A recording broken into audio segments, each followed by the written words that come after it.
Hello, chefs. This is Chef's PSA, and I'm your host, André Natera. Today I'm joined by legendary Canadian chef Ron McKinlay. Former chef at Canoe in Toronto, we talk about the reality of pop-up dinners, the craft of cooking meat, dealing with internet trolls, and the importance of mental health in this industry. I think you'll really enjoy this conversation. Ron's a legend. Stay tuned.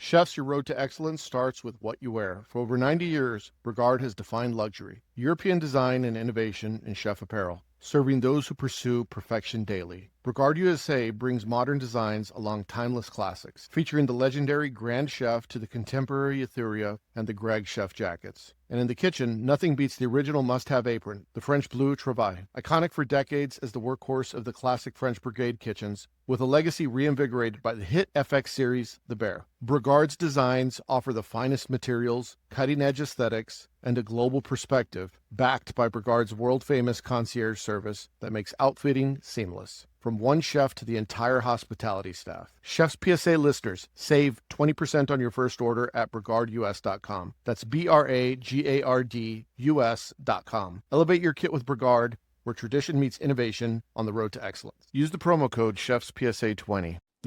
You sent me a video DM with you. I think you were doing asparagus. You were doing some other stuff, some meat cookery. But there's some behind the scenes montage, and you're like getting canceled. Oh yeah, fuck, that was great. That would be a great show for you, getting canceled.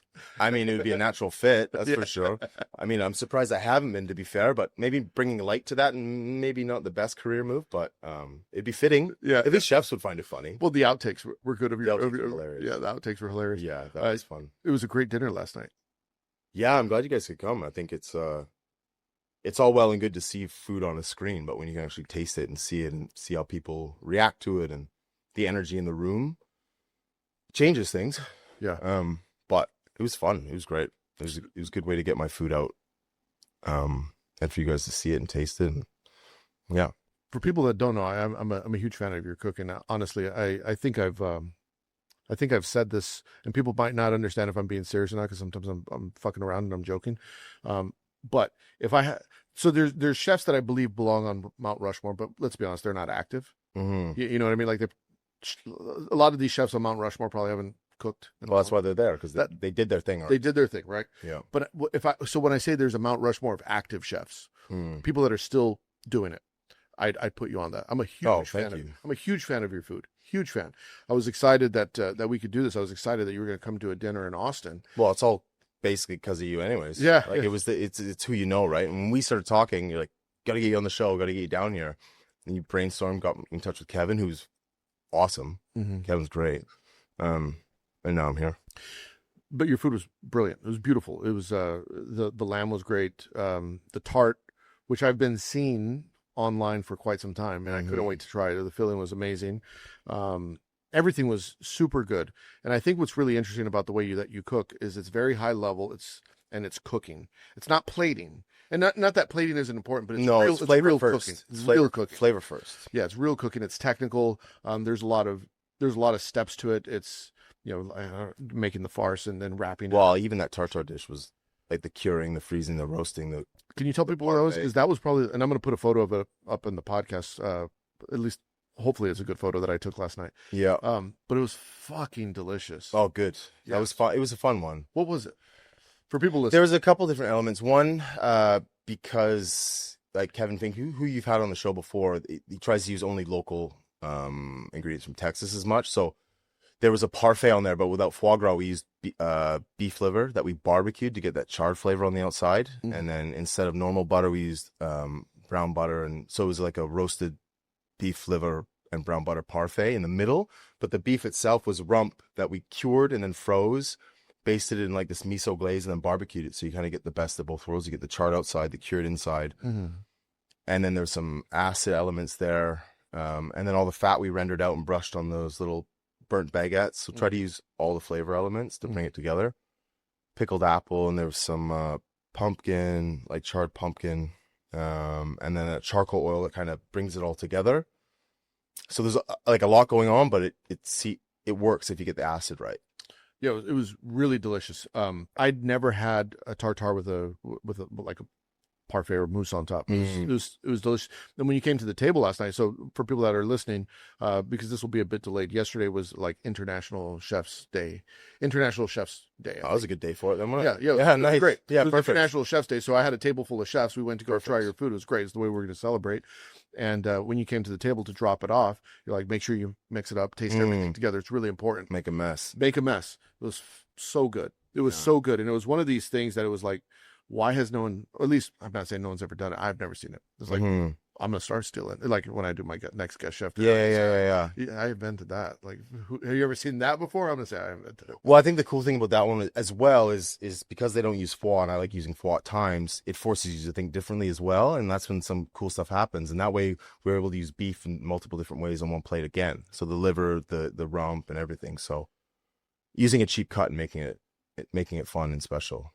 One of the things that I think that you do is very interesting is that since you've left Canoe, so how long has it been now? I left on, actually my last service was Valentine's Day, so I went out with a bang. Yeah. So since then, I guess however many months that is, 6-7 months now. And so now you go around and you do these dinners. And kind of by default, it was never the plan. The plan was just to leave because it was time to go. I'd achieved everything. And this just kind of started happening. And it's kind of kicked off. So I'm almost on a tour at the moment. Yeah, but you do a lot of them. Yeah. Yeah. I mean, yeah, a lot of people do 2 or 3 a year. Yeah. You got 2 or 3 a month.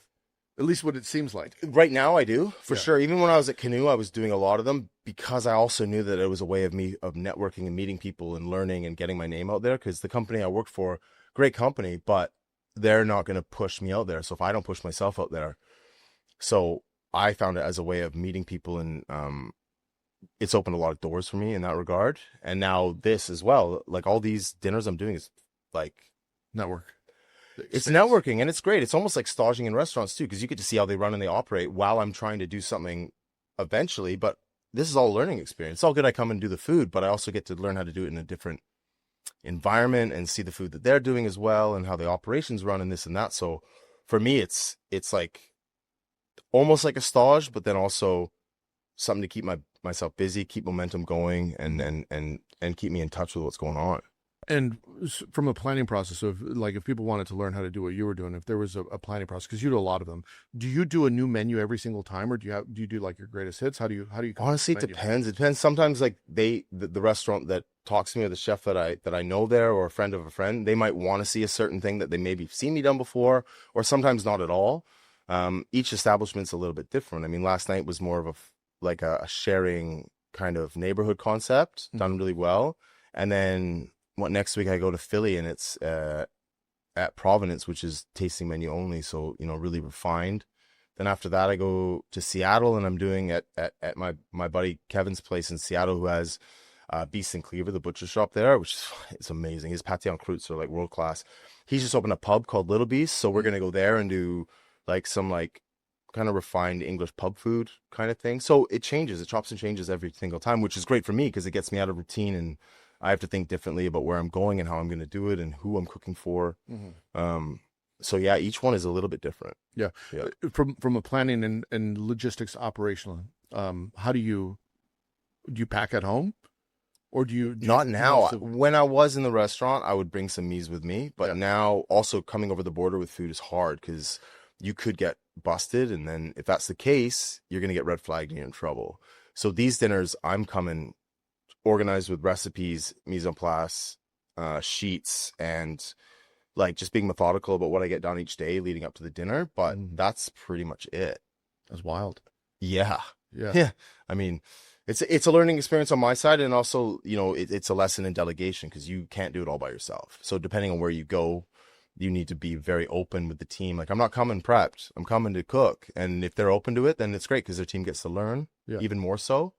But it's a lot for sure. So for people, if you were giving advice to someone how to be a good host, what should someone that a lot of people are listening, they're like, I want to do a dinner with Ron. What are some of the things that you're looking for that you say this would make you a good host for me? I mean, there's a few, and it's changed since I was in the restaurant. When I was in the restaurant, I had a job. Now I don't really. So I I mean, being respectful of what you want from me when I go there. And it depends. If it's a good buddy of mine, I'll go and cook. They look after the hotel, whatever. We just do it and we cook and we have friends. If it's not, or it's more of a business thing, then I mean, getting paid for it because I'm bringing business to the restaurant. Yeah. That's important. But also just, hospitality, being hospitable to the guy. Like you walk into that kitchen, everyone shakes your hand. They're happy to see you. They know who you are. They've done the research. Do you want a coffee? Do you want a water? Are you hungry? Like, just those basics, but it means a lot, especially to chefs. We're easily pleased. You know what I mean? Yeah. And seeing that they've taken your recipe seriously and the mise en place that you've ordered and, they've put the effort in. You walk in the fridge, there's a section cleared out for you. These are things that when we were doing dinners at Canoe, we would make sure that when the chef came in, the team knew they were coming. Yeah.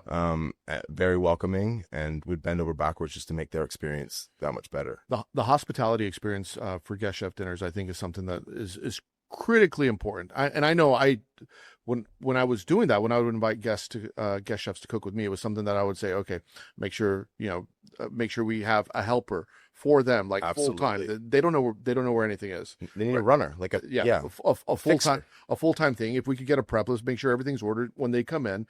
First thing that we're going to do, sous chef's going to come and say, here's all your stuff. Exactly. Here's everything that we've prepped. Do you want to inspect it? Do you want us to change anything? Have a cutting board set up. Have containers ready to go. Exactly. Make their lives as easy as possible. So it's supposed to be an enjoyable experience for everyone. Right. And then, hey, chef, we're going to take you to lunch, or hey, just. It has to be thought through. Here's your water. Here's your this, that, and the other. Because there's nothing worse. And I've been in some of these situations before, me personally. So have I. Where you get in and it's like, you're fucking frustrated because they invite you to come and do a guest chef dinner or whatever. And it's like, oh, you're on your fucking own. You're on your own. Well, sorry, we got service over here. Yeah. Like, of course. I figure I was like, holy shit, I didn't think I was going to do all the prep for all 5 courses. And you can always see what kind of restaurant has done these before and what haven't. Yeah. So that's the thing. But you also have to go unprepared for that. Yeah. You got to think about that too. So that's the first day is always interesting. Yeah. Always. But I mean, I've been also very, very lucky with the places that I've gone to, especially recently. They've all been fantastic. So. Yeah. I won't say who, but I'm talking to someone right now about doing a dinner, and I think about this like, okay, it's 2 nights, it's this and the other, it's a day of prep, and I'm like, that's a lot of work. Like it starts going through my mind, like, okay, it's like two nights of dinners, and okay, and 2 different menus, and okay, we're gonna do a tasting menu one night and something completely different the next night. And I'm rusty, and I haven't done this. Well, I've done it. And you don't have a team behind you. Yeah, no. Like I'm not coming in where I can have stuff backpacked in bags ready to go, and here's my sauces ready to go, my purees, whatever. And every step takes extra 4 or 5 because where are the cutting boards? Where's your string? Where's your tape? Where your 9 beans? Like you don't know. Like you're so disoriented. Yeah, completely. And that takes a while. And then by the time you actually get it, it's the end of the service, and you're probably going. You ever had a really bad experience? A really bad one. So I love the guys. They were in Iceland, and I did. You don't gotta say their name. Oh, I mean, I'm gonna say they know it was crazy. Yeah. But it was just crazy because it was like 3 or 4 nights, and I got there, and it wasn't mainly because of them. It was the travel time to get there. So I was basically up for almost 2.5 days straight by the time I got there, and then we ended up prepping in basically a school cafeteria for this event that we were doing on this small island in Iceland, which was still one of the best experiences I've ever had. Yeah. But it was hard, like to do what you want to do at a certain level, and pulling it off in that space I wouldn't say it's a horrible experience because it wasn't. It was great. It was just more, it was frustrating because you're used to working a certain way and you just can't anymore. Yeah. But again, you learn how to just adapt and get through it. Have you ever had an experience, maybe not in the restaurant, but like doing a guest chef dinner where it's gone wrong and there is no recovery at this point. So we got to figure out what is it? And it wasn't so much me doing the guest chef. It was when we've had guest chefs come with us. And there was one guy that rocked up with just a suitcase and some fish in it. And I was like, what the fuck is this? Like, that's not even enough. That's like 3 fish, man. We're doing 100 covers. What are you doing? And then like we had to bail him out of the shit so we didn't look bad. You know what I mean? Yeah. So as much as you can go to a restaurant and it can be difficult, you can have guest chefs come and they can make your life difficult too, because sometimes they don't want to work. Or they just send recipes and they expect to walk in and have it done. Well, and then the crazy thing is sometimes this would get me so nervous if I was doing a guest chef dinner and they're like, hey, I'm coming in, and then they check in and I know they're in town and I haven't heard from them, and okay, dinner's at, when are they going to show up? I don't see any prep and they said they were handling everything, and then they show up with a coffee like at 2 p.m. Yeah, like, what's and some red eyes, and you're like, oh shit, chef, are you gonna be all right? Like, yeah, I got it. And it, you got what? You didn't bring anything. yeah, you fucking barely. Yeah, Jesus. But I never get that because you've worked at a level. You're a chef now. You understand how you would think. You understand how kitchens run and how things work. And like, I think it's disrespectful to show up like that. yeah, You know what I mean? It's it not fucking respectful. happens. Oh, absolutely, it happens. Yeah. But like, those are guys that I don't have a beer with later. You know what I mean? Yeah. Like, that's not.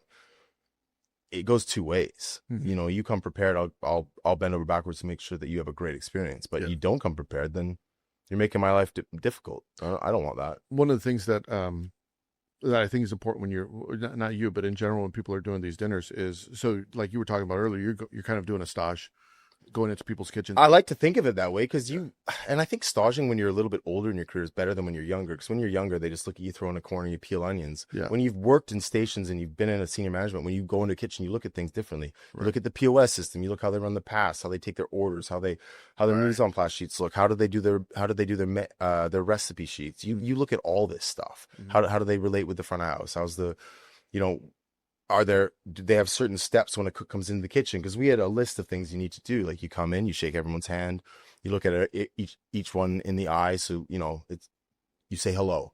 It's really important. You had a shake it and shake out policy. Yeah. 100%.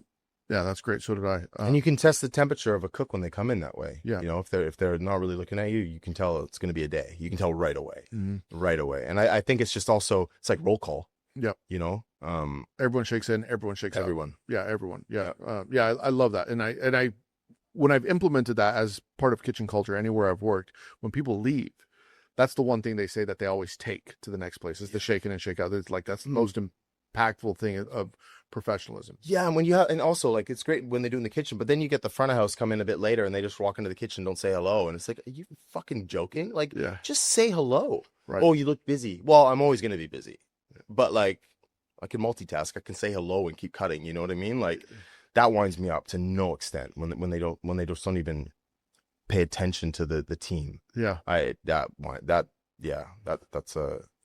pisses me off. One of the benefits of doing, like you were saying, you're doing the stage, but on the flip side, it's also really cool for the cooks in those kitchens because they might not get stage with you. And so doing these dinners, this is them, you know, it's taking, you know, 8 to 10 cooks, however many are in the kitchen, to be able to stage with you for the day. Well, also, and you can see if they actually want to learn or not, because you go into some of these kitchens and sometimes it's not against them. They're so in the shit they actually don't know how to take the time to see what you're doing because they're really, really busy too. But there's always a couple kids in each kitchen where you do these things that pay attention and they look and they ask and they're inquisitive, and that's what they should be, because they are. It's an experience for them. I'm not coming there just to cook for the guests. Yeah, you're in the, like, most of the guys and girls that ask me to do these events, they want you in the kitchen so the team can see what you're doing. Yeah, so they can learn too, right? Exactly. It helps them improve.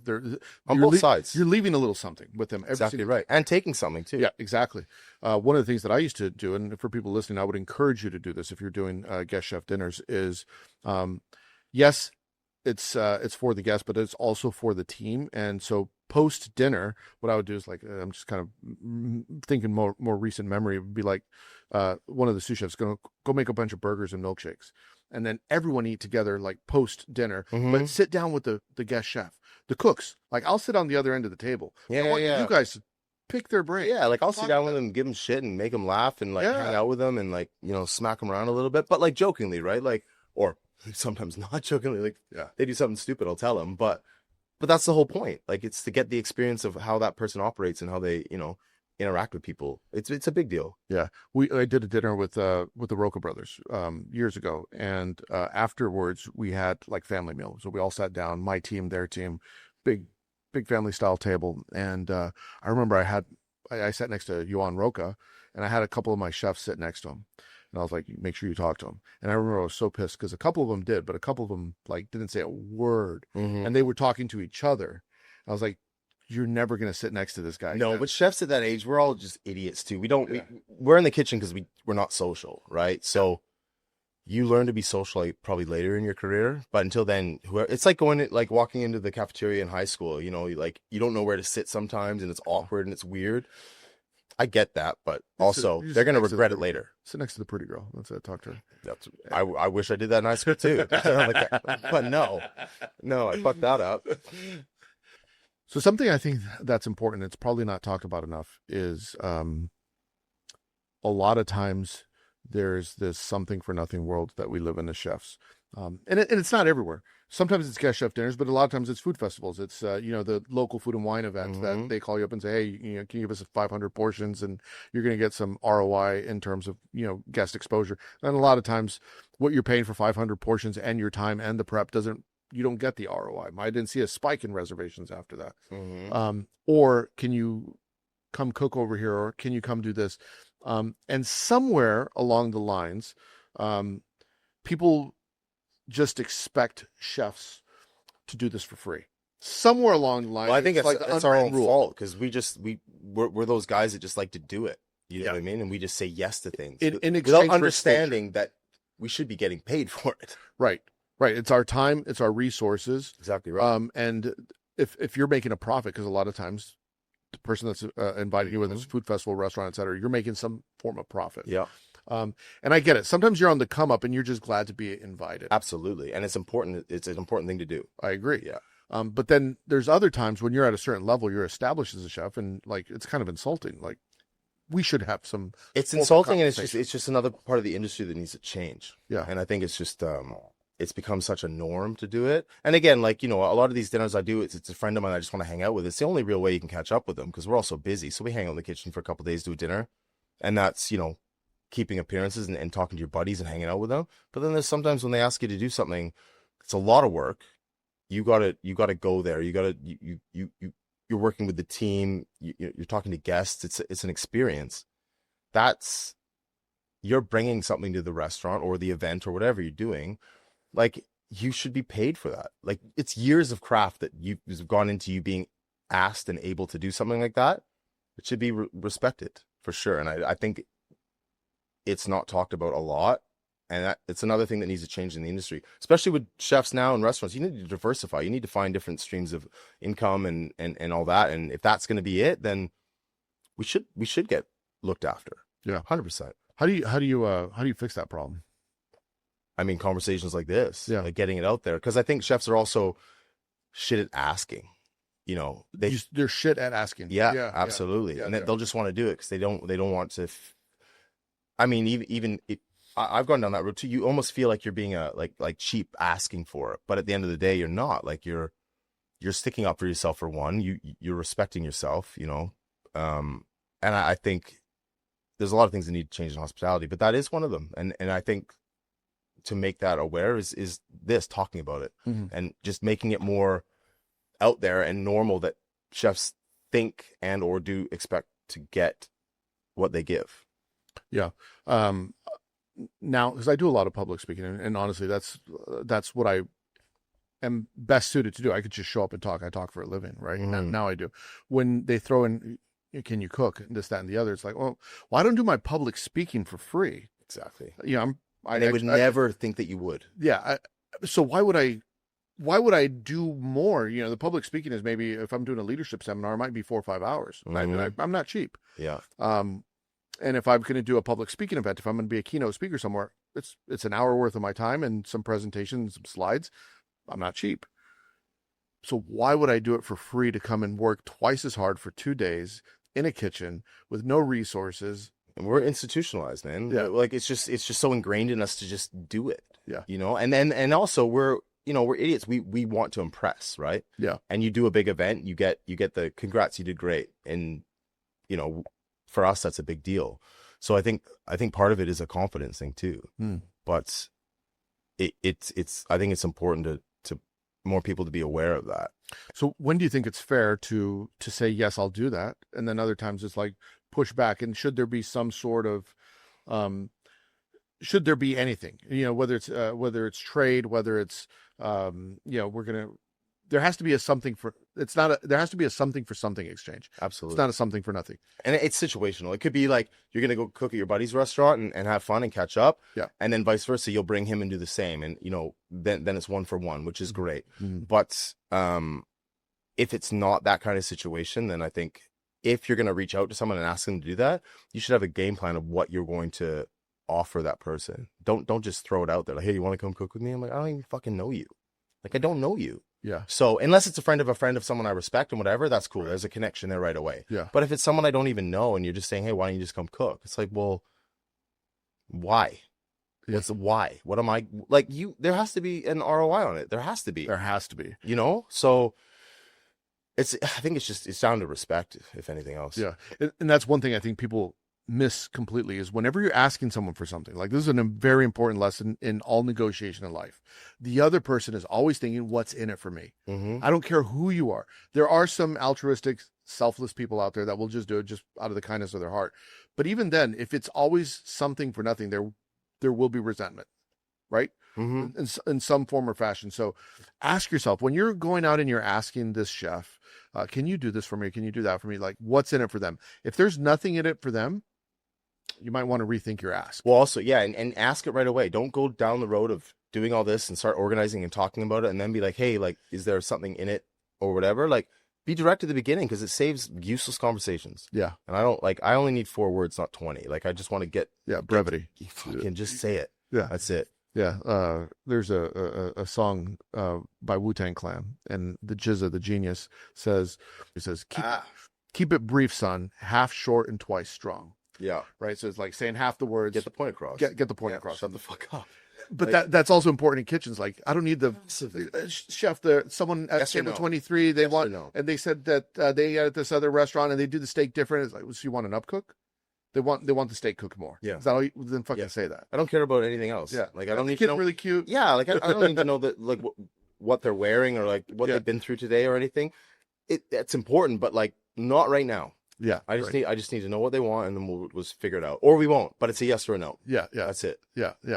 So you stand there like, do this. Like, what do you need? Yeah, you fucking need it. And the more they mumble, the more I'm just getting wound up by it. Like, because now I got 20 other things I need to deal with. Yeah, like just like fucking spit it out, man. Like, let's go. Well, there's nothing worse than that. I don't know if they probably didn't do this in where you worked, but I know I've worked at places where someone comes to me and like, hey chef, they're sending this back, and there's this long. Okay, what are they?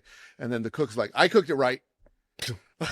I cooked it right. There's no way it's wrong. There's no way I cooked it wrong. Sure, bud. Like don't like. Yes, you cooked it great. You're amazing. Yeah, but they don't care. You gotta fucking do it again. A medium well to them is a medium to them, and you know what I mean. Like it's all different. It's all different. But that is, I mean, I would have been that too. I was that guy too. I did that. Oh my god. Let me see it. Was it right? No, I was right. Yeah. Like, chef, no, it's perfect. I fucking know it's perfect. Yeah. But just shut up. Just cook it up. Yeah. Do you think now we should say, like, now you don't have to why don't you take it in the room and tell them how perfect it is? Yeah. Well, do you want to do that? Yeah. No, then fucking put it back on the grill. Exactly.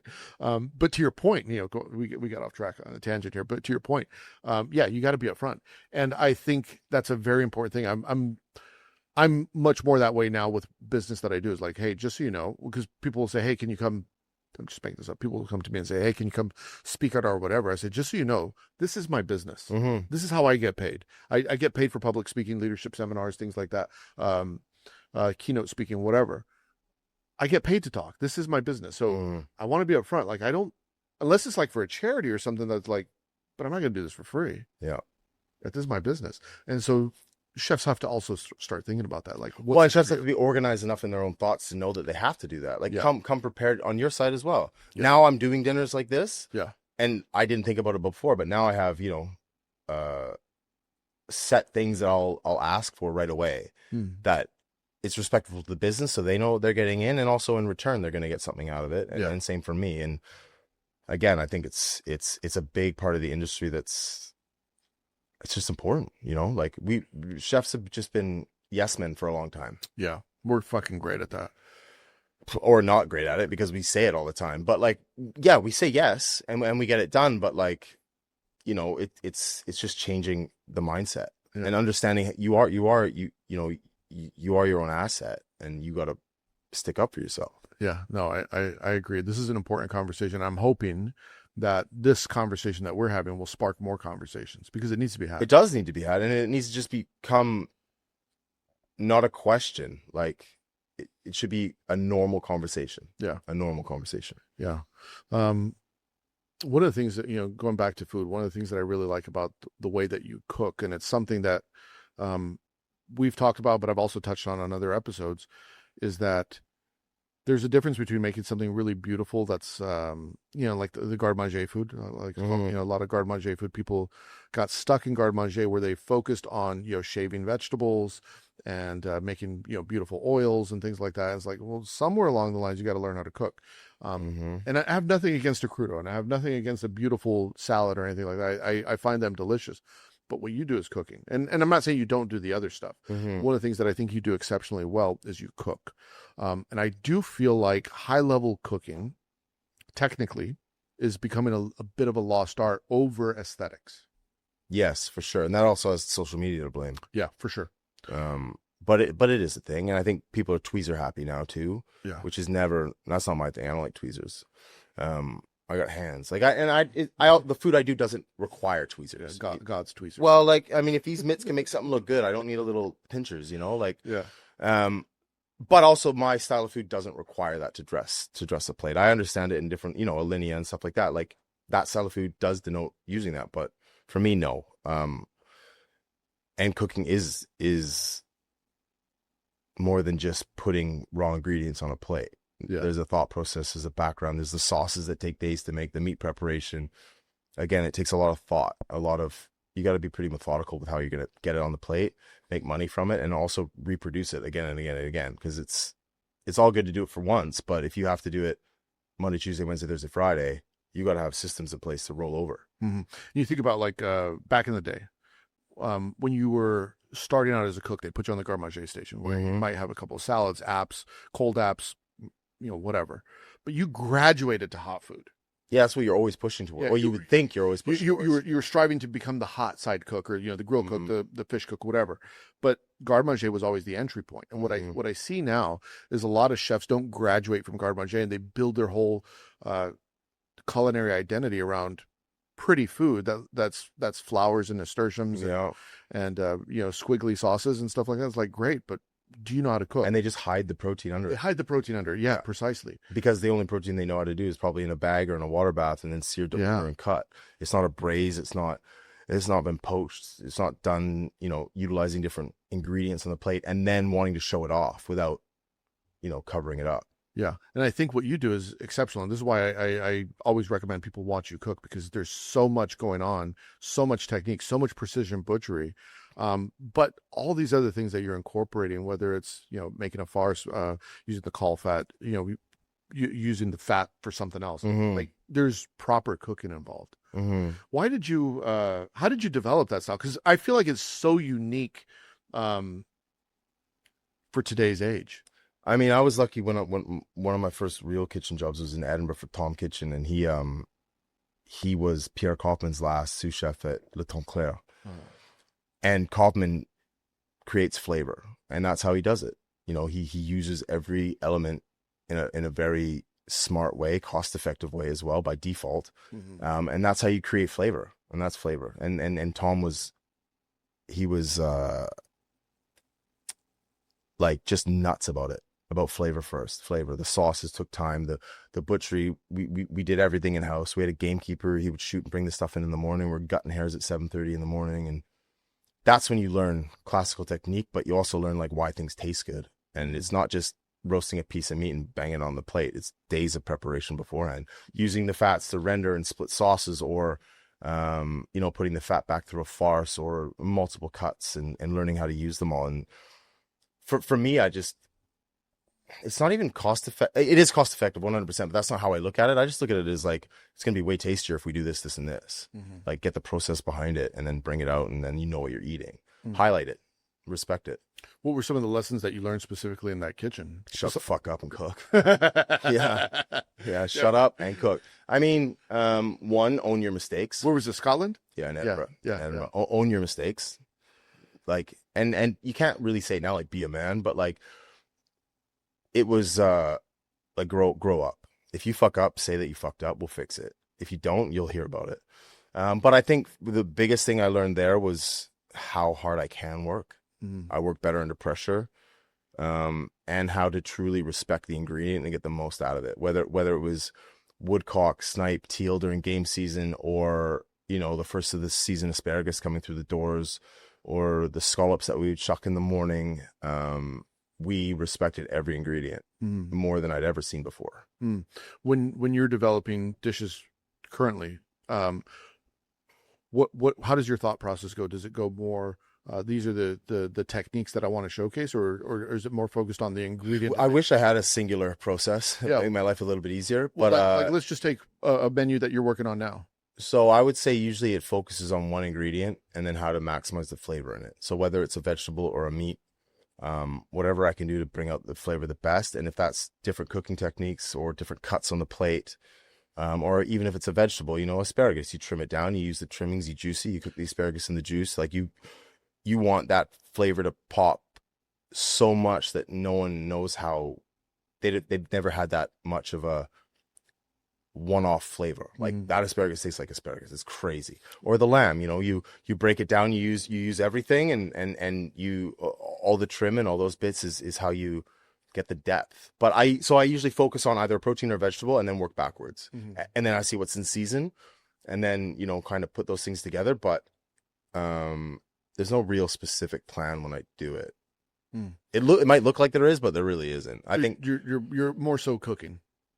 Yeah, just cooking, man. Yeah. Which is great about these dinners now that I'm doing, because I actually get to go in and I don't have a huge team behind me doing bits and bobs. Like I'm in there cooking. I'm not just like, I'm touching everything, I'm feeling everything, I'm tasting, and it's fun to just do that again. How does that affect your decision-making process when you're writing a menu? Because you're going in blind, you don't know the skill level of the people that you're going to work with, so you might have to do probably most of the heavy lifting.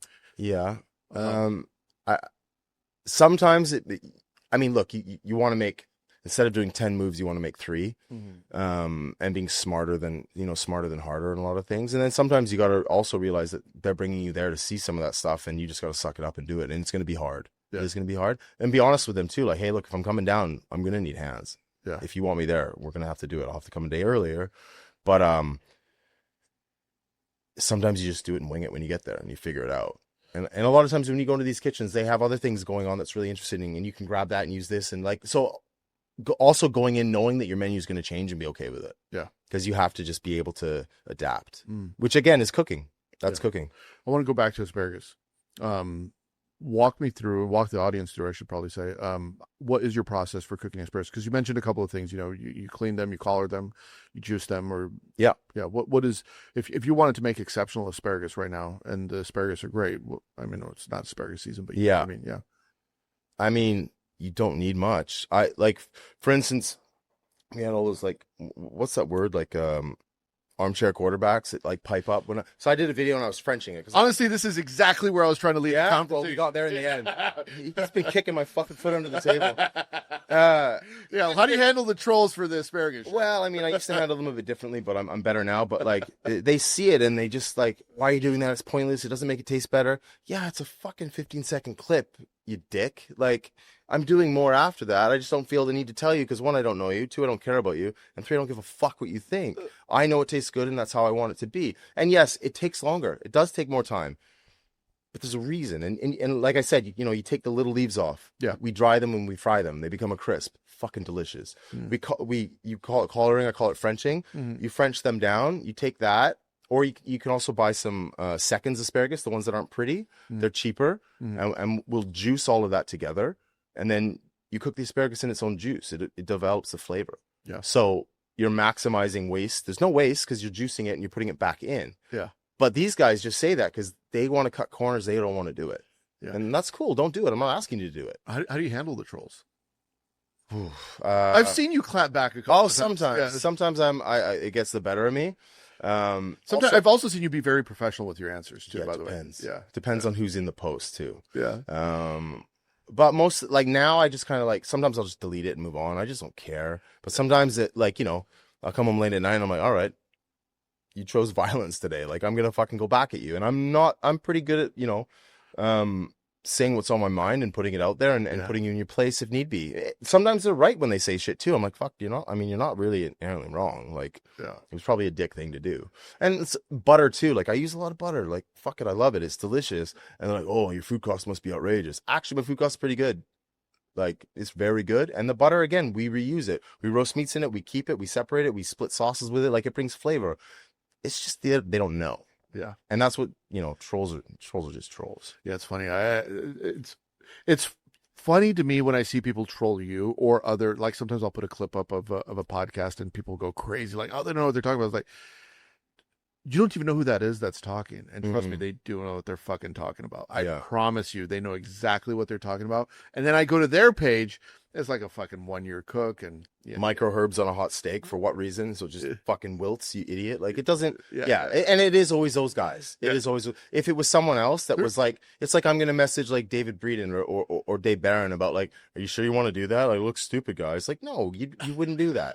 You wouldn't. Like, you know what I mean? Like, I'll give David grief about his short shorts. That's about it.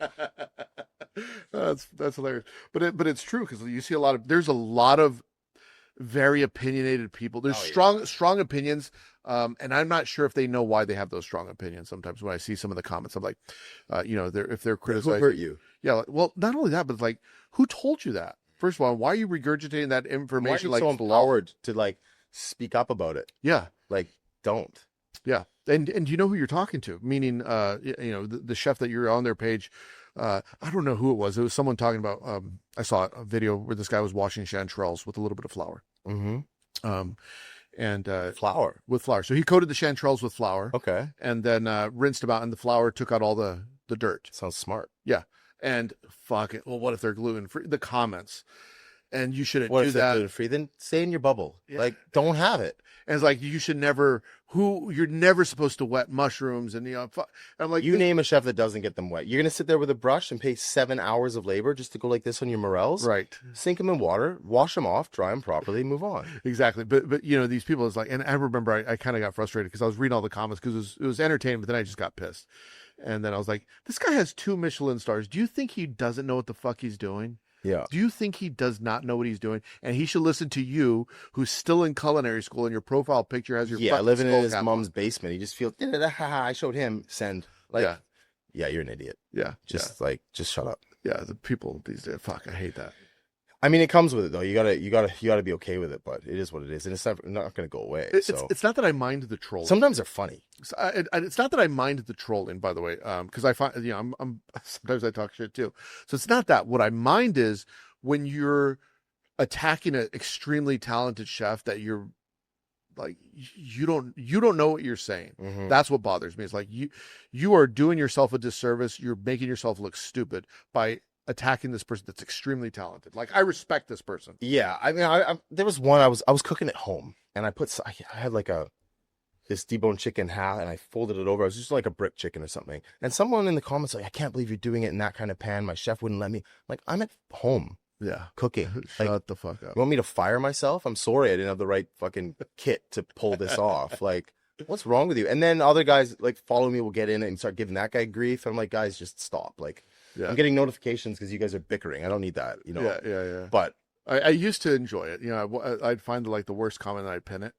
Oh, I do that. That's fun. Yeah. You got to. I mean, at the same time, you can ignore some, but like, also, I'm not just gonna sit there and let some guy say some dumb shit either. Like, it depends. Well, you've done a good job. I've seen you do this. Like, you'll explain. Like, someone will say something stupid, and you'll go back and say, "This is why I do it." I thought, well, that's what I do. But that's after writing something really bad, deleting it, and then being like, okay, fuck. That's because I'm grown now. Yeah. or a work in progress. Yeah, there you go. But again, back to getting canceled. Like, I don't want to put something there that's definitely in my head, but I just shouldn't say it. So yeah.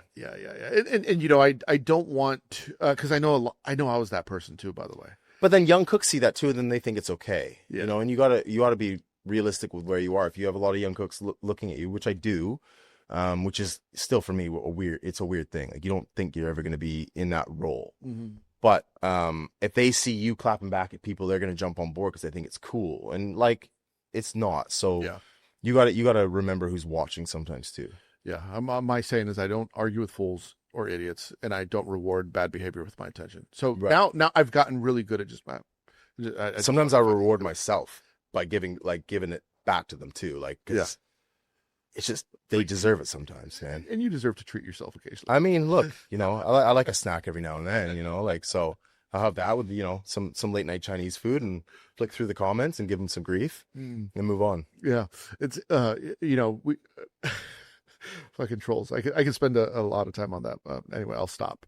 One of the things that I've had a lot of conversations with, and, most of what I do now is I talk to chefs, not just on the podcast, but like all fucking day I talk to chefs. What I do with Chefs PSA, just, whether it's social posts in the DMs or friends of mine or mentoring, whatever, I talk to chefs. And one of the things that I know, but it's never talked about on the podcast, but I know it for certain, is there is a bit of an uncomfortable gap that a lot of very talented chefs are in. Very, very talented chefs. So I find myself in that gap sometimes. A lot of my friends find themselves in that gap. It's when you leave a restaurant, or you're a highly successful chef and your restaurant closes, and you're kind of thinking like, or you're a chef employee, meaning you were the face, but you didn't have any skin in the game. Yeah, under the corporate shadow. Right, under the corporate shadow, and everyone just thinks, they made it, but it's like, well, you didn't have skin in the game. And then when you leave, you find yourself in this limbo. Yeah, well, that's me now. Yeah, I know. I want to ask you about that. Like, how is that process for you? Element.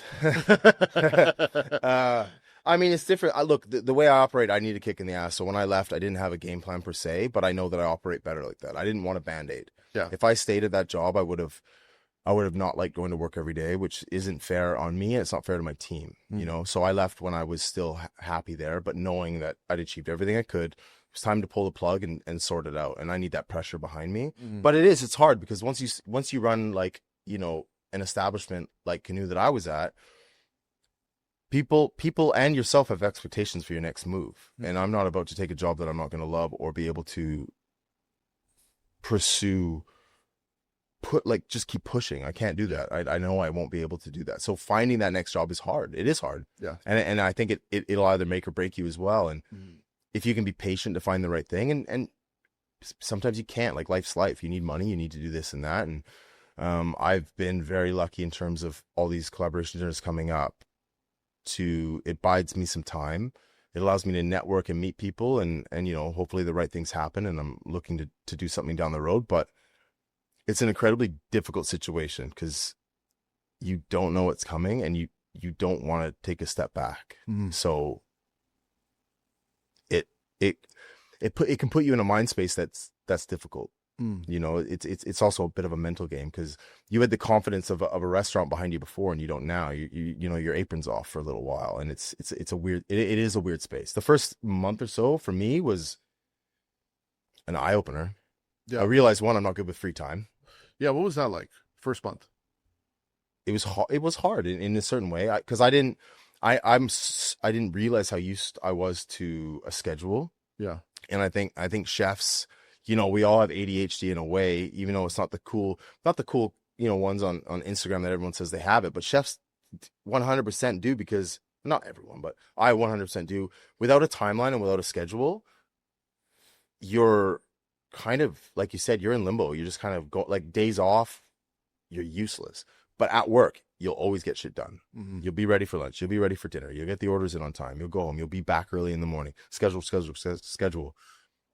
And without that, it was a whirlwind for me. I struggled. I had to basically turn my time into how I would operate a kitchen. I would make a list the night before of what I wanted to do the next day. And I even set up my apartment. Like I set it up differently now because I was actually cooking at home again, which I never liked to do. So I set it up a way that I would have had it at the kitchen. I labeled everything. I've got everything in place. And now I enjoy cooking at home, but I had to treat it like a kitchen because that works better for me. I need that. I need routine, and it's better for my headspace, for everything. I'm just like a happier person when I have it. And then at the end of the day, you finish your list of stuff, you feel accomplished, and then you sleep better at night as well. One of the things that I know, and you touched on it, a lot of chefs find themselves in this situation. And I talk with a lot of them. I found myself in this situation is when you're there, and then all of a sudden, you've reached a certain level of status in your community or what's perceived status, right? From your peers. And you can't just take the job at the local gastropub anymore. you're beyond that in terms of talent and reputation And passion too. Like, and you passion. gotta love what you do. But then on top of that, but then you're like, but fuck, I need money. And, a lot of people have wife, kids, whatever. And Of you're like, course. hey, you know what?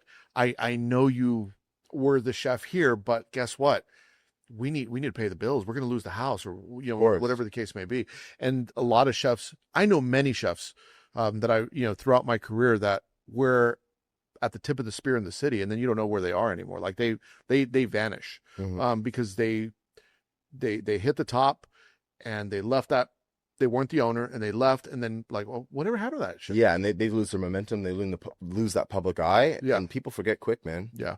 Yeah, people have very short memories. Yeah, Very. I've seen it. I've seen it happen to. I have a friend, without getting into his business too much, but he was tip of the spear globally, Mhm. globally tip of the spear in the conversation, and then shortly after that, after a series of unfortunate events, he was like chef at a place that no one would even think about, and I'm like, do you know who you're working with?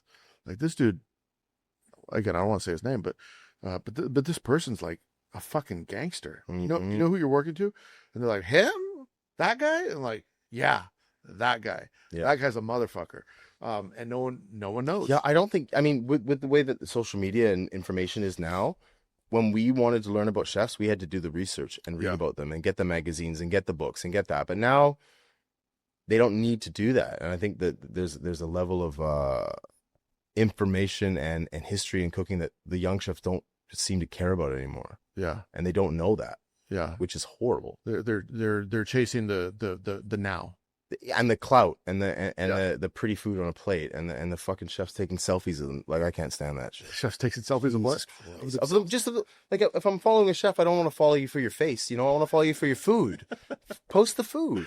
Yeah. Are you hiding behind your good cheekbones? Like, I don't. It doesn't do it for me. I always wonder about that when they only post pictures of themselves doing stuff. It's like, well, then are you not proud of what you're producing? Yeah. Like, I don't need people to know what I look like. Like, look at a plate of food. If you can tell it's from me, then I'm done something right. Yeah, fair. But I do think it's interesting. So when I left cooking, there was the immediate flood of people like, hey, come work for me. Let's open something together. And it was like, whoa, no, I'm done. Like, literally, I'm done. I don't want to cook anymore. And then I was like, okay, it's been a few months. And then when people would reach out to me to do something, I priced myself out deliberately. How much, it's too much. And Yeah. I said that because if they said yes, great, I'm going to get a fat paycheck. Yeah. And if they said no, it's like, well, fuck, I'm going to keep chilling, Fine. smoking cigars, Yeah, on the of couch, course. whatever. But then the phone stopped ringing after a while. And then people forget about you. And I realized, whoa. That's a kick in the nuts. I went, and it was like in 4 months, like the phone wouldn't stop ringing and then it just stopped. Yeah. Yeah, people forget quick. Yeah, they do. And it's like, well, what happened? I mean, that's something that I worry about all the time. You don't know, right? Yeah. And if you're trying to catch the eye of an investor, or even if that's what you want to do, or however you want to go, if you're not staying relevant, it's over. Yeah. Like, it's harder for you to climb back up, and the only way to climb back up is probably starting lower again and doing it again. Yeah. That's hard. Oh, super hard, especially. And we have egos, man. Yeah, we have egos, especially right? hard on the ego. Of course it is. Yeah, that's probably the fucking biggest. And having our egos knocked back is good for us, anyways. To be fair, but sitting back and thinking about it and trying to figure out what that next move is a lot of sleepless nights. Still there is. I get asked all the time, "What are you doing next?" And honestly, I don't even know. Yeah. Like, I know I'm gonna do something and I can feel it and I know it and the momentum's great and all this, but I don't have a 100% game plan. Yeah. I don't. I'm just kind of going with it and backing myself and being confident and trying to enjoy this time as much as I can, which I'm doing. And then whatever happens next. And I'm gonna look back on this time as being an incredible experience. The amount I'm learning from all this is great. So. Yeah, I would say for me personally, this time away from cooking has been beneficial for me to learn all other aspects of business that I didn't fully understand, of being a solo entrepreneur, starting a media company and things that I do now. It's completely out of your wheelhouse. Yeah, I mean, I didn't fucking know anything about marketing. Yeah. I just knew about being a chef. Yeah. I had ideas. Well, they don't teach you that in school, like they don't teach a lot of they teach you how to cook, but at the end of the day, that's the thing that you're going to learn in the kitchen anyways. They don't teach you the nuts and bolts of a business.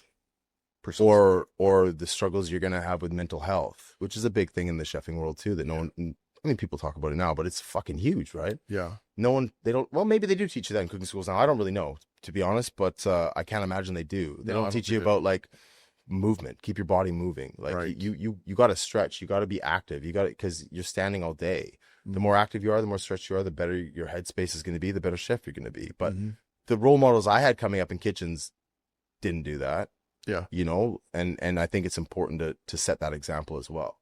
You want longevity in this career, you got to be physically active.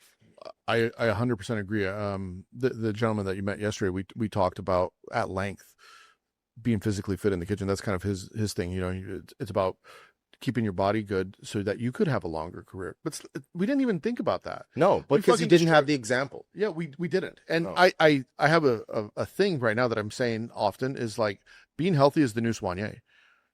I mean, it's also bragging rights. Yeah. Did you get up and go to the gym before work today? No, you like why? You Yeah. got to sleep. Right. And yes, look, sleep's a whole thing. It is an important thing, but I'd rather go, you know, not go out for like 3 or 4 beers after service, like we all used to when we were younger, Yeah. and get up and get to the gym before I go to work. And sometimes it's not even getting to the gym. Sometimes it's going to the gym and just rolling around on a mat and stretching a bit, and like that 5 or 10 minutes of just movement before you go. I think it's super important, you know. Yeah. And I had in 2020, I had my hip redone, I had like full hip replacement. Really? Yeah. What It was happened? a mess. I mean, I played sports for years, and I think, you know, a lot of contact sports and a lot of long days in the kitchen, and you just, you know, genetics too. There's just something happened. So, my hip was done, and you know, when you're in pain for years, you can't really walk properly. Yeah. You're not a happy person in the kitchen either, you know, like you can't let that aggression out. You have no release. So after I had it done, it was a game changer for me. It made me stop, realize that it was a good thing to happen, to be honest. Made me realize that I needed to focus and make, I say health, but like I still eat like shit. I love food. Like, you know what I mean? Yeah. But, you know, getting to the gym and doing these practices that just make you, it makes you a better chef. Yeah. 100%. How are you now post hip replacement? Like mobility wise in the kitchen. Fantastic. Really? Way better. Yeah. Wow. So it definitely needed to be done. Well, I couldn't sit like this for 3 years. Really? No, I had 10% movement in my right leg. Wow. I was just hobbling around everywhere. Yeah. Wow. That's crazy. And was that a combination of kitchen work and rugby? A little bit of both, and not taking care of myself. Yeah. That's what I mean. It was a wake up call that I needed, and it changed everything for me. Yeah. Yeah. Wow. I mean, I had my own issues. I mean, All chefs do, man. my back's still fucked up. Yeah. My knees are worse now. They're getting perpetually worse. And it's like, man, why didn't I think about this? Of course. Because 20 to 30 seems like a long time. 30 to 40 like that. Right. It's like, and those are the years that it really, you know, 20, you could run into a car, you'll be fine. yeah. But when you hit the 30s, like you're not moving, you're going to feel it tomorrow, man. Yeah. You're going to feel it. And I did. And it was exactly the wake up call I needed. I'm really happy about that. Because without it, I would have just kept doing what I was doing. I had no reason to not, because everything was fine. Mm-hmm. I thought everything was fine. Looking back at it now, it wasn't at all. But you know, you live and learn. Yeah, I know. I've seen this in my career where I've worked with chefs, and I've seen other chefs, like they have something like an injury, whether it's knee or whatever the case may be, and I noticed their career starts to unravel after that injury pretty quickly. Like you'll see them like, oh, they're a great chef. Oh, did you hear so and so had a knee injury and now they're on crutches? Oh, now they're on a scooter. Oh, now they're selling, you know, working for Cisco or whoever, right? Yeah. It happens. You For sure does. You see it happen, and if people don't take care of them. You mentioned something about mental health, and wellness. So what's your take on it as far as a brushstroke across the industry? But then what do you do for yourself? Well, I just recently did a course on mental health, actually, with all the downtime I had. And more so I took it because I want to realize when I can see it in other cooks, when it's an issue. But for myself, I think the biggest thing for me is going to the gym, and staying active. And it's also part of routine. It gets me out of the house, into the gym, into an area that's big, and I get a sweat, and it's good for my headspace. It also helps with creativity. That's probably the biggest thing for me. You know, I think mental health in this industry in any industry, it's a big thing, and it's a catchphrase nowadays too. It is, but I mean, Nate, you look at any kitchen, how many learning disabilities there are. Like even getting them to spell something properly is hard. you know? So, Mhm. the kitchen is ripe for it. And, the more that we can talk about it and be aware of it, and, be open to just understanding that it's a thing, and we just need to deal with it. We need to work around it and figure it out and see it happening before it does. And if you know what to do, like, you know, there's websites you can go to, there's people you can talk to and all this stuff, but you got to get what's in your head out somehow, whether it's through recreation, whether it's talking to someone, whatever, you know, because if you don't, you're going to be sitting there chopping chives in your head all fucking day in the corner, like, and they're not good thoughts, you know? So yeah, our industry needs to become better at, being open to talking about that too. Yeah. It's a big thing. Big thing. One other thing that I've noticed with what I do with Chef's PSA is the young cook that comes across, like we were talking about these trolls earlier, right? They come across very confident and they know it all. But behind the scenes, what I've noticed is that sometimes that person that's coming across very confident and knows it all is seeking mentorship. I've seen it so much now, especially in what I do, is like they come across very aggressive, and then when you talk to them, it's like, Chef, I'm looking for mentorship. Chef, I really appreciate this that you do for me. It's like, wow, more people that I didn't realize how much mentorship is needed in our industry. And a lot of people get into our business because they are looking for someone to guide them. And in culinary, you do need a guide. Lost puppies, man. Yeah, you do need a guide in culinary. Like someone took time for me when I was a young cook to help develop me. And I mean, that's why I do what I do now. I'm a firm believer in paying it forward. I just didn't realize the impact that it's making right now. But again, it's you give what you get too. Like, these kids got to put in the effort to get they do. to get Yeah, it back. And no doubt. if I don't see that, I'm not giving it back. But when I do see it, and I don't need someone to come up to, I think that's the worst thing you could say is like, I want you to be my mentor. Like, it's just weird. Don't say that. Just show up, ask the questions, do the jobs, and that mentor will naturally happen. Yeah. Like, anyone that's come under my wing in my last few years, they just showed up. They wanted to learn. They wanted to do the job. And then the next time I do it, they're setting the station up for me. They're getting me the stuff to do it. They want to be involved. It's show by doing, not by saying it. Yeah. The second you say that, I know it's not really a thing. Yeah. You shouldn't have to say it. You just do it. Yeah. But a lot of times the mentorship that they're looking for is the mental health mentorship. They're looking for, they're not looking for the technical mentorship. A lot of times they're just looking for, like, I need someone to help me navigate this industry. Like, where should I go next? What am I doing wrong with my life? Yeah. I mean, if you have the balls to ask that question, that's a good thing. Yeah. But like, ask it properly. You know, ask what do you need? Like, ask the actual question. If you don't ask it, I got so many other things going on. I'm not gonna like try to filter out what's in your head. Yeah. But if you need it, if you like, a lot of the times now, people that have worked for me or Sue's, they'll call me up and like, Chef, can we have a coffee, or can we have this or that? And I'll sit down with them and we'll talk about what their next steps are, or what's going to be good for their career or whatever, because they put in the time with me to do that, and I have no problem giving it back. When you're talking about mentorship, one of the things that I think a lot of people look at right now, especially when you're a young cook, they're skipping jobs to go quicker because $1 here more. They're going to give me 50 cents more. Since COVID. Especially since COVID. Yeah, it's gotten really bad. And I think a lot of these young cooks potentially could be doing themselves a disservice, because you might go to that kitchen, but it might not be the best kitchen for you. You might be getting more money, but learning less, or no mentorship. You go work in a hotel for a big hourly job, but what are you doing? Just doing banquets all weekend? Yeah, like cutting fruit. You're making more money now, but in 10 years, you'll be making the same amount. Right. Yeah. So how do you coach people through that? I just don't pay them at all. No. I mean, look, it is hard because, yes, they do deserve to get paid a little bit more than we ever did, for sure. And I think that should be part of the business plan to and it's, you know, restaurant industry is fickle. It's hard to make money and do those things properly. But at the end of the day, it's a craft. A craft takes time and takes patience. And if you want to get better at your job, unfortunately, it still is the case that you might have to just suck it up a little bit for now. You know, yes, paying cooks more and paying chefs more, let alone just cooks. Yeah. Chefs deserve to get paid more too, you know? But it's not a race. It's not a race. You don't need to be 25-year-old with your name on your jacket. Like, at 25, you should still be, your head should be down, and you should be learning as much as you can, because at the end of the day, you're only as good as much as you know. And if you don't know that much, You're not going to be able to do Yeah. much. Your silt's pretty low. And then you just keep that circle going, because then you start being the person in charge and you're teaching the people under you. But what are you teaching them? Because you don't know much. And it constantly just goes, it's a horrible cycle, right? And you see that a lot.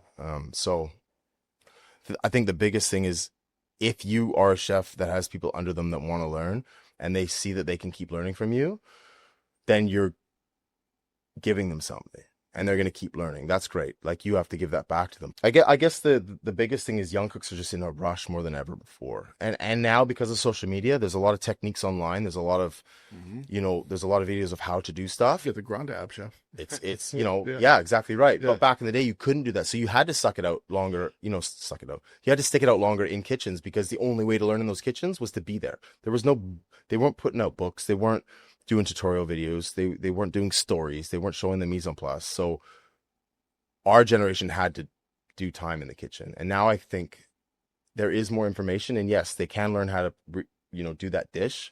But do you know how to order properly? Do you know what to do with the trim? Do you know how to put it on a menu, then run it on a special, or how to write the recipe for it, or how to write the mise en place sheet so that the team knows how to do it properly? Like, that's stuff you're not going to learn on social media.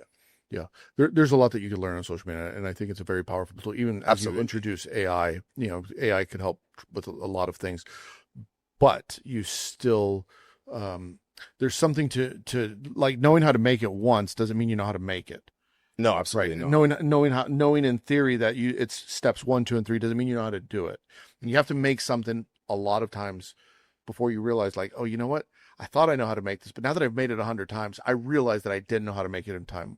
Oh, exactly. And then you look back and you're like, I could have done this so much faster, or better, or smarter than I ever did before. Right. And again, that's from doing. A lot of it is just by doing, repetition. A lot of the stuff I do now, all these people ask how you do it, and I'm like, well, repetition, man. Or like, chef, what temperature do you do this and this? And I'm like, I spent years figuring this out, man. I'm not just gonna, and I don't mind telling like friends and stuff about that. I don't mind sharing recipes and this and that all the time. But if I don't know you and you're asking me for this, at least be respectful about it. Like, hey, bud, you mind sharing the recipe? Like, now I do. Like, you're not gonna get it now. Like, at least be respectful. But it just takes, it's just one of those crafts that takes years, and it does. Yeah, and it's intuitive cooking. And I think a lot of people, when you see something on Instagram, you don't know what it tastes like. And you don't know what it tastes like this week versus last week. And you don't know what it tastes like when you adjust the acidity. And you don't know what it tastes like when you adjust the salinity, whatever the case may be. Or when was the tomato picked? You don't understand that. And you have to make it, and you have to taste it every single day. And you have to have that on your station. And you have to taste that dish every single day when you come in. You have to taste it when it's good. You have to taste it when it's bad. You have to taste it after you fixed it. You have to taste it when you couldn't fix it. And even if there's leftover, you need to know that after 2 days, it ain't the same anymore. Right. So figure it out. And what are you going to do with what are you going to do with it when it's not great? How are you going to repurpose it? Right. And that's what social media is not teaching you. No. And nor can it really. No, nor can it. You have to experience. You have to learn certain things kinesthetically. Yeah. I'll give you an example. For the majority of my career, when I made pasta, I always made it on a yeah, with a. Oh, that fucking thing. No, I'm kidding. Oh my God. I made it with it's impressive. It is impressive, but like, I got 200 covers coming in. Like, let's get a bit more done, like. Yeah, but majority of my career, I always made pasta on a wooden table. And then at home now, when I make pasta, I'm making it on a marble counter. Yeah. And I'm realizing, like, it's not the fucking same. No, it's not. It's not the same at all. And I've never made pasta on a marble counter until I was at home. It's horrible on a counter like that. Yeah. The flour doesn't stick. There's no texture to the surface. Right. Like, you're just like playing with Play-Doh, like, and it's sliding around. Yeah. No. Yeah. And even the pastry, like, or the pasta machine doesn't sit the same. Right. It makes way more noise too, which is annoying. But I wouldn't know that if I hadn't made pasta 100 times somewhere else. I would just think the recipe's wrong. Yeah. Right. Or this, I don't like doing this. Right. Yeah. Right. Exactly. And I think there's the kinesthetic, cooking it's multi-sensory. And I think we're heavy dopamine visual cooks, chefs right now. Not just, like, we're just heavy dopamine in our lives. Like, we need it. Right. Most of us are lacking it. So we figure it out in some other shape or form. Right. And I think it would definitely behoove cooks to, like, focus on your other senses: the taste, the smell, the touch, the taste, and the repetition of just doing it instinctively. Yeah.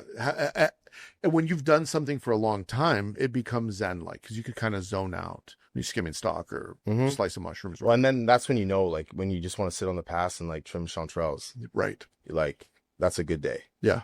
Yeah. That's a fucking great day. Yeah, it is. Yeah. It Yeah. really is. Yeah. Yeah. And then you give them to some cook and he overcooks them, and it's like, you fucking dick. I just spent 4 hours on the past cleaning those. Yeah. For you. You just got these beautiful chanterelles that are all trimmed and da da da da. Oh, soy chef. Yeah. It's gonna be a bad day for you. Can we go sideways and just some specific cooking things that I want to ask you? Only because I was thinking about it. Because I saw a video today. Chris Young, who was one of the founders of Chef Steps, posted a video. I didn't read everything, but he says you don't need a rest your meat. And I was like, okay, this is a hot take from someone that knows what the fuck he's talking about. That you don't need to rest your meat, and he goes into this big explanation why. And I'm thinking, okay, he's like, it doesn't lose juice, blah blah blah. I'm like, yeah, but you might say that, and there might be some science behind that. And I'm sure all these people that with the science degree are going to explain to me why I'm wrong. But I've not rested meat, and I've rested meat, and it's fucking different. I don't care what you tell me. Yeah, it depends on how you cook it. Yeah. Like if it's hard and fast, it needs to relax. It's gonna piss out. If it's a low and slow cook, then the proteins weren't, hit hard enough to make the liquid want to piss out. So yeah, that's a hard one. I don't know. I'd have to see it to believe it, but I've seen it and I don't believe it. Right, yeah. So but in general, you're a rest your meat. Situationally, yes. For the most part, I would say, for sure. Yeah. So when Dave Breeden was on, I know we talked about this because you said you have a lot of similar thoughts around cooking meat like he does. Mm-hmm. What are some of your thoughts on it? Because he does the 1, 2, 3 mine's process. just better than his. That's what. I hope he's listening. Yeah, I hope he is. Where's the camera? Yeah. No, I mean, he was talking about like sous vide cookery and that, and it has its place. And I'm very similar with him. I don't like putting things in bags anymore. Yeah. Not that there's anything wrong with it, but also from a business perspective, bags cost money. Yeah. Having someone stand at a machine is a waste of time. But also, you're gonna drop that in a water bath and you're gonna cook it without a probe. And a lot of people don't have probes for water baths for 4 hours. Well, what temperature was it when it went in? Was it right from the fridge? Was it room temperature? Like there's variables that you can't control. And he talked a lot about steaming which is essentially poaching, and I do that a lot more than I ever did, with a probe to a cuisson. And I think it's gentler on the proteins, and it's a game changer for me for almost all the meats that we do. So I think it's just that you were just ingrained to think a certain way, and it's just figuring out how to think outside the box. So do you do a similar thing to him where it's then butter based on Exactly. rosé? Yeah. Because I mean, you have the cuisson, it's ready. Yeah. You have the whatever doneness you want. And especially for our styles of service, like he was talking at the French Laundry and at Canoe, big covers. You can't cook a big piece of meat by the time you actually need it and rest it. And the customer doesn't want to wait that long. But if you have the cuisson done and ready, and then all the cook has to do, again, look, you're not holding their hands, but cooks aren't the same as they used to be. And we just have to find different ways of getting through to them. But if you only have to concentrate on the color, you're taking stress off the cook, and they can perform better during service. So that's being smarter than harder. Yeah. And if they're having a better service, the meat's coming up on the pass better, my day's going to be better. Yeah. I don't have to lose my shit all the fucking time. How many covers, like what was a typical night at Canoe? I mean, I could, through the week and into the weekend, I mean, a Thursday, Friday, we would do anywhere from, in the heyday, 160 to 220 covers. Tasting menu? A la carte and tasting. So that's tough. And two separate, it didn't derive from the a la carte. It was a separate menu. So if you're the meat cook there, you're busy. And if you have to do, and you have to switch brains like a la carte tasting menu, I'm assuming, right? So yeah, it does make sense. But you work the sauce there for me. You do that for a while. You leave with something. Yeah, you know how to cook fucking meat. Or you know how to take a bee sting, either way. But you do. You learn how to multitask. You learn how to, think on the fly, get stuff done, and you're going to be better. You're going to be better on the pass after that because you can see problems happen before they happen. But in between that and look, we did lunch too. We do 100 anywhere from 80 to 120, 130 for lunch sometimes, straight into dinner service. Plus we had 2 PDRs for 40 and 50 people, and we did catering and stuff for the TD executives at the top of the bank. So there was just stuff coming at us from all different angles. So if we had to solve the world's problems and help every cook out there become better meat cooks for 120, 200 cover, what are some practical things that you would advise to, and let's say general, right? Because we don't know what they're cooking, but some general meat cookery in a restaurant setting. What are some things that people could do better? I mean, a lot of times they scramble on pickup, but when the order comes in, get your meat out, have them counted so you know how many are on order, so you can be smart about it. Yeah. The second the order comes in, you grab it, you get it out, room temperature. It's got to be fast. Depending on if your chef's okay with how you do the cooking, if you can get the cuisson before service and it's ready, it's going to be faster. And at the end of the day, if the result that goes to the customer is better, takes the stress off of them. Yeah. Everyone's better. Service is better. It's more enjoyable. I'd rather have an enjoyable service. You know, I've had enough angry services in my life. You know, I don't need that anymore. And just the repetition of setting up your section, the same. Always tweaking, always trying to make it better, but be in that mindset to always try to make it better. Don't just be, oh, well, when I started on this section, this is how it was set up. Doesn't mean it has to be all the time. You know, think differently, think better. How many steps can you eliminate from this service? Make it quicker. You know, I don't want 4 movements. I want 2. And if you're talking, okay, so now you have the perfectly cooked meat, rosé. You're resting, slicing, serving. Yeah. And again, like there's an old school thing I really like to do too, like on pickup or before as well. We used to rest meats in rendered fat or oil. Yeah. What temp is roughly? I mean, just hotter than just room temp? below. Yeah. It would have to be about. I mean, I talk in Celsius because I don't use the imperial system, you fuckers. We're modern in Canada. Yeah. Well, actually, they don't do it there either. I'm lying, but I like that. But usually just below blood temperature. Blood temperature is about medium rare, right? And that's how I know when I touch it on my lip or when you touch it here. So I would keep it just below that. So it gives you that second to flash it to not take it above a temperature. But when you start working like that, you're touching the oil with your finger. You're getting used to the repetition of a temperature. You know what that is. That's too hot. Move it closer. Get it on the heat. Bring it back. You learn that what works well for that, what meat, and each meat's different too.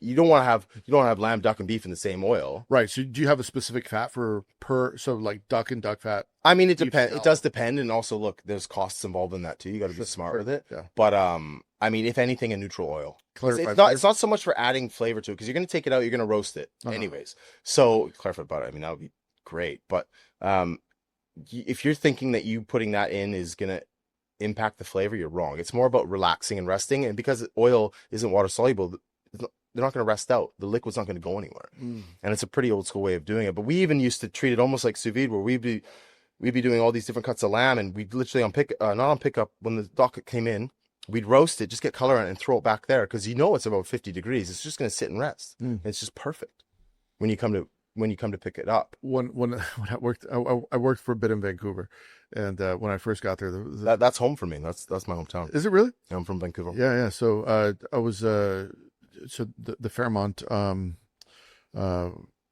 I'm staying there in a couple weeks. Hotel Van, right? Yep. So I was the interim exec chef there for a little bit when the chef there, I can't remember his name now, but he had retired, so they brought me in to fill his shoes while they were looking.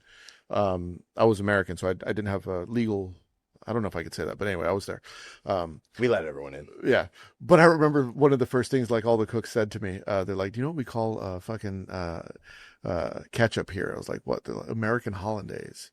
They would fuck with me so much. Yeah. They're just fucking with you. Yeah, they were just That's pretty fucking funny. Yeah, that is pretty like American Hollandaise. But yeah, I loved my time in Canada. I thought Vancouver's a great food scene when I was there. That's a beautiful city. Yeah, I really enjoyed it. Chinatown there is the next level. Yeah. Oh, fuck. Yeah. Taking the train to go to some casinos. I don't remember how I went. Oh, in Richmond? Yeah. Yeah. Anyway, I forgot we were digressing. We digress. Fish cookery. Where do you stand on that? Are you a hot pan? Again, it depends on the fish or what you're doing. But if you had like general, because I think someone that could cook a fish in general is like, that's a high level of skill. Yeah. Like I go hot pan. You go hot pan. Yeah. I do. Yeah. Especially if skin on, I go hot pan. Yeah. But also again, variables. Sure. I mean, look, when we're busy for lunch, we can't cook up. We were sending out, like, if you look at the time frame, we're sending a plate every 45 seconds out, leaving the kitchen. We would steam, like, say salmon, for instance. You have a nice piece of salmon. We would steam that before service, skin side down, flat on the tray, protein set, skin flat. On pickup, again, it's like the meat. You just have to worry about getting that skin crispy, and giving it a quick base. But because the proteins have set in the skin, it's flat, perfect contact on the pan. You get a perfect skin every time. Really? Every time. Yeah. See, these are the kind of things I think people geek out on. It's funny because when David was talking about his poached rest au rosé method,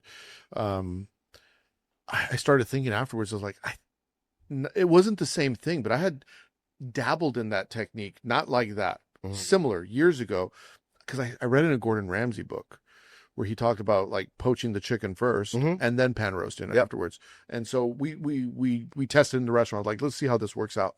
Where we poach the chicken and then roast it afterwards. It was good.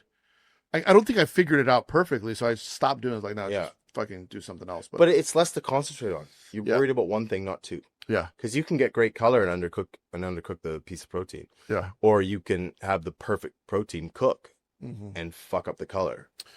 Yeah. Especially now, you really need to be smart about the amount of work you give your cooks. Yeah. No, 100%. We were talking about this earlier, not on the pod, for people going back and scrubbing, seeing where we said it. But we were talking about how tasting menus have, and I need to go back and fact check this, but I want to say tasting menus have evolved from a reasonably sized tasting menu to like a crazy size. And I mean, they're becoming more like, about the performance too. Yeah. Which has its place in certain places. Sure. But also, sometimes I don't want to sit there for 4 hours. I don't. I don't want to be at dinner eating food, and specifically eating food. I don't want to eat food for more than 2.5 hours. And I don't need wine matches for that many courses either. Like I'm fucking done by the end of it. Yeah. I'm ready to go home. Yeah. And you lose attention, you lose focus. You're not as excited 24 dishes later. Some people love that stuff, and you can see it. But for me personally, I don't need that many. Yeah. There's a time and a place, for sure. Yeah. But I think a little bit of choice in a tasting menu goes a long way too, because customers like, especially now, they like choice right now. So you can implement that, and also the team cooking it, they do the same repetition every time, and it's not cooking. That is cooking, yes, but if you have a bit of choice and you have to think differently, and you're in the zone then, because you always have to be attentive. It's not like you're just doing the same thing all the time. Yeah, you have 2 of these on order, you got 4 of these on order, but tomorrow night it'll be completely different. So it makes you more zoned in during service. Yeah, I look at like I said, I think about 2.5 hours is my attention span for dinner. Depending on the company, but in general, I'd say 2.5 hours. But I think to dishes that I really enjoy, like and I'm not talking about just in restaurants, just in life in general. There's some meat on the plate, there's some starch, there's a sauce or gravy or whatever, there's some fucking bread, and it's a meal. And I think, like, to some of the best plates that I've had, there was a lot. I don't want to say there was a lot on the plate, but it was a plate. It wasn't just a fucking bite. Yeah. And when you think to the best dinners you've had, at least for me and for many people that I know, it's like when you think of the best thing you've ever eaten, it's usually a fucking plate of food. It's not like the fucking best thing I ever had. Sunday roast all day. Yeah, the best thing I ever had. Was this fucking sphere or this little tart with some caviar on it. Like, no, that wasn't the best thing you ever had. No, it makes you think about how ingredients work together. Right. But it wasn't Moorish. It wasn't something I want to have every day. Right. So I think restaurants have sometimes lost the plot with that. Like, I think chefs have as well. Yeah. And then restaurants have let them. But your food, to the point, like, your food is that. Like, you had lamb, there's some sauce. It was beautiful. Like, it's a fucking dish. It's not a bite or two. It's like, I want a second bite. I want a third bite. I want to have it with a little sauce, a little puree. Well, also sauce making has been lost. Yeah. People don't know how to do it anymore. Not the way that I was trained or I look at a sauce. There's complexity to sauce. There's double reductions. There's multiple stocks. There's starting with vinegar, ending it with vinegar. There's, utilizing all the trim to get the sauce. And sauce is a living, breathing thing. It changes every time you make it. Yeah. It's not one recipe fits all. Yeah. Fucking saucier, right? He's always the coolest person in the kitchen. I mean, they're pretty cool, man. They're fucking saucier. I cook sauce for years. It's... And you have to be, because you have to be in control of everything. Yeah. You need to know when the meat's coming in. You got to be like on top of the orders, because if not, you got to be a couple days ahead.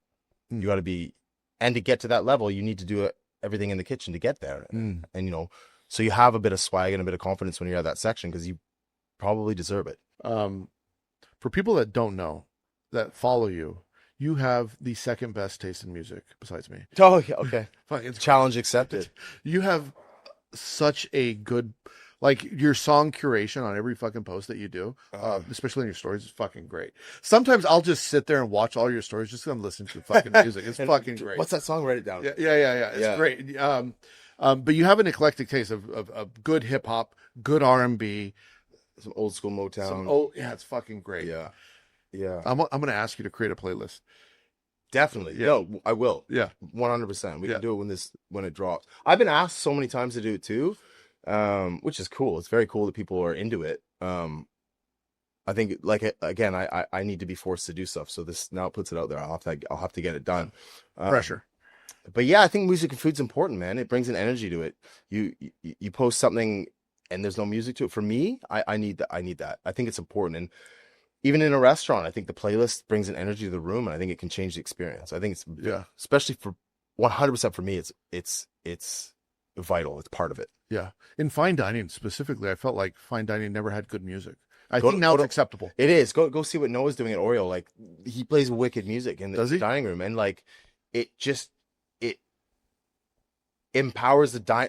It's just so good. Like the whole it's not stuffy anymore. Yeah, because you're hearing music that you like, and you know that the chef likes it, and it's like almost like a connection right away. Yeah, right? yeah. And I just really think music and food is important. I think it's a mix, and they're both crafts as well, and crafts go together. Where do you get your good music taste? Is it just a product of the 90s? Yeah, probably. I mean, there's music in my family. My grandfather was a musician. My mom was always playing music growing up, but I just kind of gravitated. I went to sound engineering school at one point.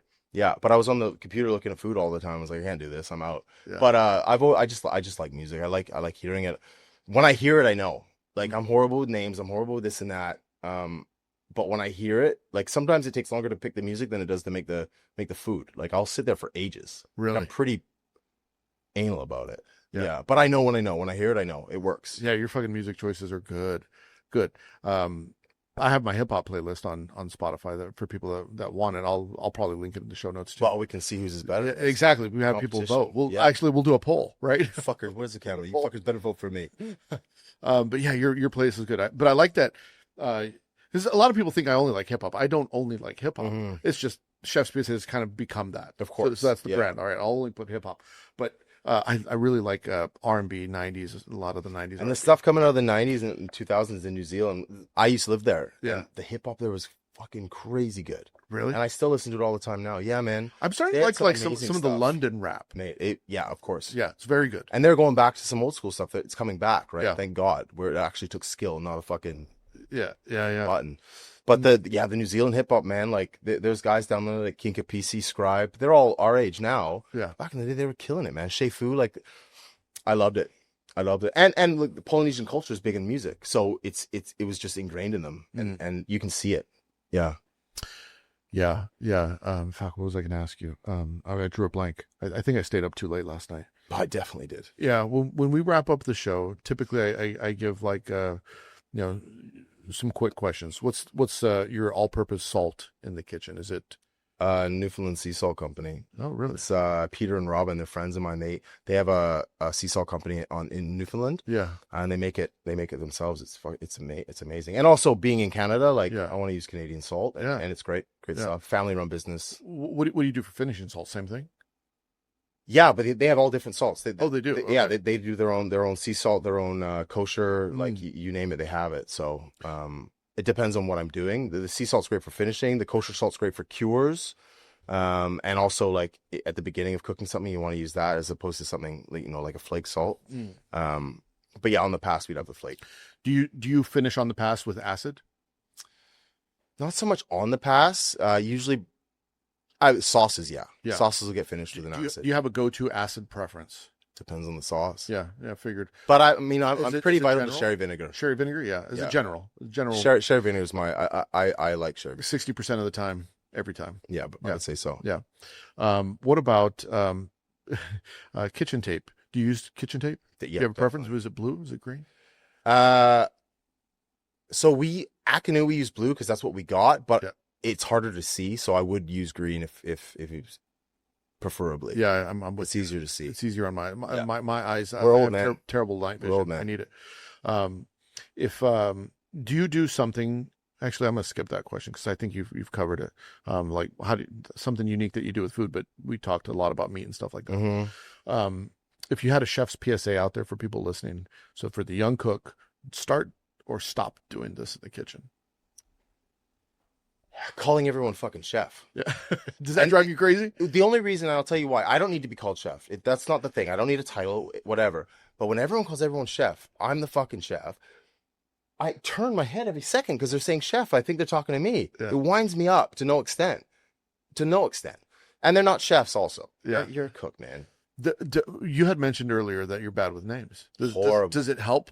Like for me, I was bad with names. So I call everyone chef. Names. I would call everyone chef just because like no, I just say mate. I didn't know their names. Like, I just say mate. Yeah. Hey mate.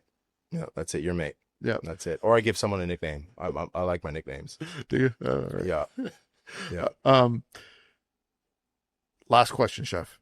If there was a Mount Rushmore of chefs out there, for Canadians, right? We have four. Four people. Mm-hmm. Four people belong on Mount Four. Rushmore. Four.